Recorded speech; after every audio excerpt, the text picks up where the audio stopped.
नमस्कार, मी Chetan Taksale, Softech solution and services Pune.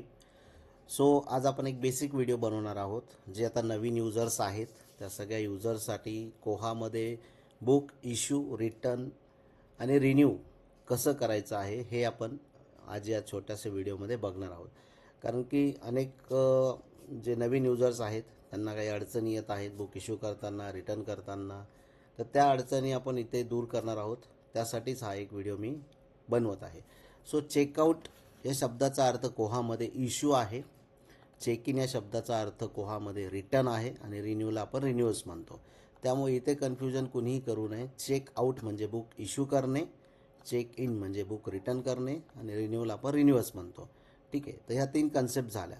तर चेकआउटमध्ये आपण आणि ह्या ज्या अंडरलाईन याच्या खाली येतात आहे ह्या खूप इम्पॉर्टंट आहेत. आता समजा तुम्हाला एखादं बुक इश्यू करायचं आहे तर तुम्ही चेकआउटवर टिक करायचं, त्याच्या अंडरलाईन करायची. इथे अंडरलाईन इथे आली पाहिजे. त्यानंतर तो काय सांगतो, एंटर पॅट्रॉन कार्ड नंबर और पार्शियल नेम. जे मेंबर तुमच्याकडे रजिस्टर असतील तर मेंबर रजिस्टर कुठे आहेत, पॅट्रॉन्समध्ये जायचं आहे. ठीक आहे, सर्च करायचं आहे. तर इथे तुमचे पॅट्रॉन्स रजिस्टर केलेले आहेत म्हणजे सभासद इथे रजिस्टर आहेत. ठीक आहे, हे तुमचे मेंबर्स इथं आहेत. ओके, तर आता इथे माझं नाव आहे, माझा नंबर बघा इथे आहे. असे तुमचे इथे सगळे नंबर इथे दिलेले आहेत किंवा नाव आहे टाकसाळे चेतन. मग T1 जर तुम्ही टाकलं तर तुम्हाला तो हायलाईट होईल. तर हे तुमचे मेंबर रजिस्टर ऑलरेडी आहेत. आणि तुमचे बुक्स, कारण की चेकआउट चेक इन करण्यासाठी आपल्याला मेंबर आणि बुक्स हे दोन्ही गरजेचे असतात. तर इथे सर्च कॅटलॉगमध्ये जायचं आहे आणि इथे या ॲरोवर टिक करायचं आहे.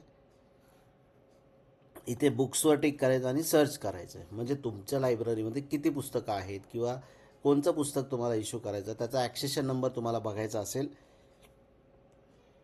तर तुम्ही बघू शकता.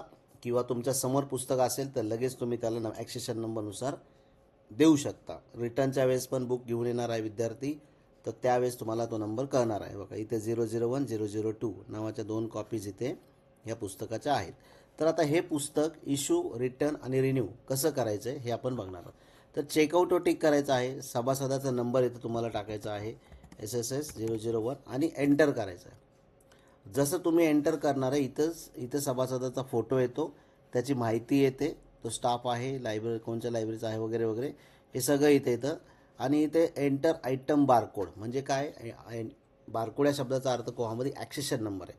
तर आपल्याला इथं ॲक्सेशन नंबर टाकायचा आणि चेकआउट करायचं. एंटर केलं तरी चालेल किंवा चेकआउटवर टिक केला तरी चालेल. तर हे पुस्तक हे बघा, चेकआउट टू ज्ञानाचे जतन हे पुस्तक इश्यू झालेलं आहे. कोणाला झाले तर इथं नाव आहे. ठीक आहे, तर हे पुस्तक इश्यू झालेलं आहे. आता हे पुस्तक रिन्यू करायचं. समजा आता तुम्ही बाहेर आलेला आहात, होमवर आहात आणि ते पुस्तक विद्यार्थी घेऊन आणणार रिन्यू करण्यासाठी, तर तुम्ही रिन्यूवर टिक करायचं आहे. रिन्यूवर टिक केल्यानंतर तो काय सांगतोय, scan a barcode to renew. तुमच्याकडे तर बारकोड स्कॅनर असेल, पुस्तकाला जर बारकोडिंग झालेले असेल तर पुस्तक स्कॅन करा, नाही तर पुस्तकाचा नंबर इथे टाईप करा आणि एंटर करा. ते पुस्तक रिन्यू होऊन जाईल. आयटम रिन्यूड तर लिहून आलं, आयटम रिन्यूड. पुढचं तारीख जी आहे ती तो त्याला देऊन टाकणार, जी काय तुम्ही सभासदाला दिलेली असेल रिन्यूची डेट, त्यानुसार तो पुढे रिन्यूड होणार आहे. आणि त्यानंतर तो तुम्हाला रिटर्न करण्यासाठी तुमच्याकडे ज्यावेळेस ते पुस्तक घेऊन येईल त्यावेळेस इथं चेक इनवर तुम्हाला अंडरलाईन तिथं टिक करायचं आहे. आणि परत तो तुम्हाला सांगतो scan a barcode to check in. Scan करा किंवा नंबर मॅन्युअली टाका आणि ॲरोवर टिक करा किंवा एंटर करा. ते पुस्तक चेक्ड इन होऊन जाईल. बघा इथं आलं चेक्ड इन आयटम, कोणाच्या नावावर होतं, कोणचं पुस्तक होतं, ड्यू डेट काय होती, त्यानंतरचा ऑथर वगैरे तर सगळे तर कोणत्या लायब्ररीचं बुक आहे आणि इकडे कोणाच्या नावावर होतं. तर हे पुस्तक एकदा तुम्ही चेक करू शकता ते पुस्तक त्या माणसाच्या नावावर आहे का नाही. तर इथं काय लिहिलं आहे, चेकआउट 0. याचा अर्थ काय, ते पुस्तक रिटर्न झालेलं आहे. तर अशा पद्धतीने कोहामध्ये चेकआउट, चेक इन आणि रिन्यू हे अत्यंत सोपी प्रोसेस आहे. त्यामुळे तुम्हाला तुमच्या आयडेंटिटी कार्डवर मुलांच्या बारकोड असेल तर बारकोड स्कॅन करा, त्याचा मेंबर ID टाका किंवा पुस्तकावर बारकोड असेल तर पुस्तक स्कॅन करा आणि विदिन अ सेकंड्समध्ये तुम्ही इश्यू, रिटर्न, रिन्यू ही प्रोसेस तुम्ही कोहाच्या मदतीने करू शकता. तुम्हाला हा व्हिडिओ आवडला असल्यास नक्कीच आमच्या चॅनलला लाईक, शेअर आणि सबस्क्राईब करायला विसरू नका. Thank you so much.